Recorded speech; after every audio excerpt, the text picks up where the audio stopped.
शेषनाग और वासुकी हिंदू पौराणिक कथाओं में प्रमुख और महत्वपूर्ण नाग सांप हैं, जिनका उल्लेख विभिन्न ग्रंथों और कथाओं में मिलता है।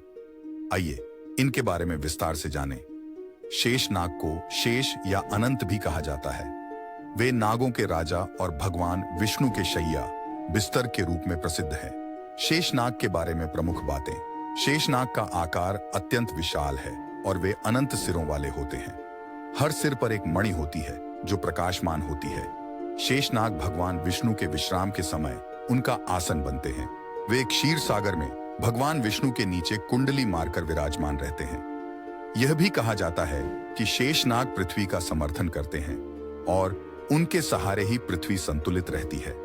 धर्म और सत्य के प्रतीक। शेषनाग को धर्म और सत्य का प्रतीक माना जाता है और वे अपनी शक्ति और ज्ञान के लिए प्रसिद्ध हैं।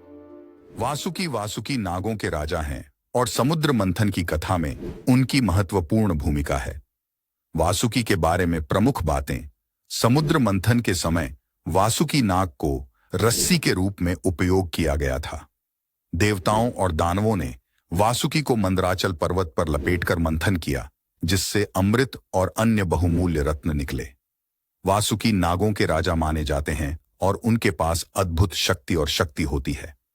वासुकी भगवान शिव के परम भक्त माने जाते हैं। कई बार उनकी छवि भगवान शिव के गले में एक नाग के रूप में दिखाई देती है। कुंडलिनी शक्ति। वासुकी को कुंडलिनी शक्ति का प्रतीक भी माना जाता है, जो योग और तंत्र में महत्वपूर्ण भूमिका निभाती है। शेषनाग और वासुकी दोनों ही हिंदू पौराणिक कथाओं में महत्वपूर्ण स्थान रखते हैं। शेषनाग भगवान विष्णु के सेवक और पृथ्वी के समर्थक हैं, जबकि वासुकी नागों के राजा और भगवान शिव के भक्त हैं। दोनों ही नाग शक्ति, ज्ञान और भक्ति के प्रतीक हैं